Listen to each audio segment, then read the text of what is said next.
You know, it's funny. Like when you were talking about, you have a lyric for every chapter of your life. You know, Jay-Z had a book called Decode. Yeah. And that was literally it. It was him explaining every lyric why he said it at this time. And so it was funny because it's called Decode. Mm-hmm. Like Mr. Shef Codes, like trying to like decode the whole thing. Okay. Yeah. So is that where the name comes from? No. That's a longer story, man. That's a longer story. Let us know. Go ahead, share. What's the story? So when I was trying to come up as a DJ, I was trying to do every gig that I could. Okay. So I was doing like a Indian wedding and like a random like engagement party and like American proms and whatnot. And then I realized I was trying to do a language, like a DJ code. Got it. But I couldn't call myself DJ code because there was way too many DJ codes. Yeah. So then it was a marketing thing. I just woke up one day and said, if I call myself Shef Codes, I don't have to be associated. I don't have to be put in one pocket. I can call like an artist. If I had to draw, if I had to be a producer, I can call Mr. Shef Codes. That's true. Wow. That's the expedited version. Yeah, basically. But as you picked up this album, when did you know that DJing was in your future, or when did you get like sort of drawn into that path? So clearly you like hip hop music, you're drawn into the Tupac album, you kind of like expand your palette. When did you know that DJing was going to be part of your horizon? I didn't really know it, like because I deep dove into this. I went this rabbit hole of music and DJing. I was always interested in creativity. Like I was always drawing. I was trying to get into art, and I think music was a extension of it.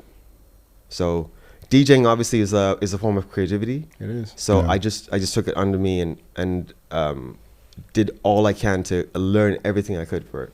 Okay. So I was like, you know what? I need to get on top of that. Like. In terms of like turntablism, I just went proper deep dive into it. When was your first turntable that you bought? Ooh.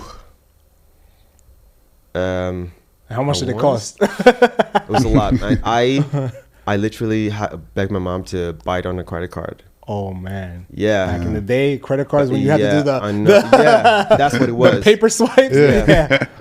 But with all the information that we have right now in terms of like YouTube and whatnot, like we didn't have a lot of that back in the day. Yeah. You had to actually deep dive into it. Right.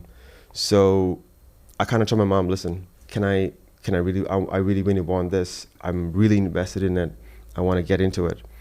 And at first she's like, it's too expensive. You're not gonna use it. You're not gonna do anything with it. Yeah. But every time I used to come back from school and was just on it. Like, so I'm back in school. You're going to school in Sri Lanka or Dubai? In Dubai. Okay, so in Dubai. Is hip hop here? Like, do you have your community of people that are also with you? Yeah, I think it's always to do with like the people that you hang out with as well. Right. There were people who were still listening to R&B I mean like pop music. Yeah. There's also groups of people that were listening to hip hop. Okay. So I mean, that's when everything kind of like changed for me. There was Tupac, but also like the fun, chill, like more expressive hip hop, like Tribe Called Quest. And, Yeah. You know, the lyricists, the dying breed of hip hoppers nowadays. You know what I mean?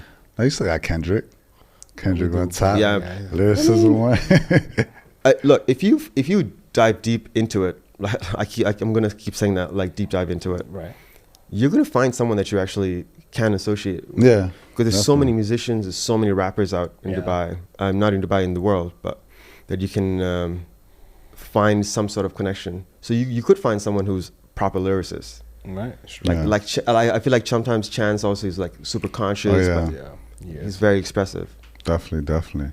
So then who's your mentor in DJing? So are you with all your high school friends or your friends in school? Are they everybody's trying to DJ, or you come out like, hey, I'm a DJ, guys? Like, that's what it was, man.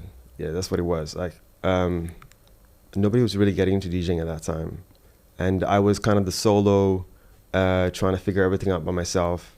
Yeah. And it was actually Bliss who kind of like got me on to he was the first one to ask me to come play at Emirates Palace. When he said first gig, he was the one that said, come play with me. I need a warm up DJ.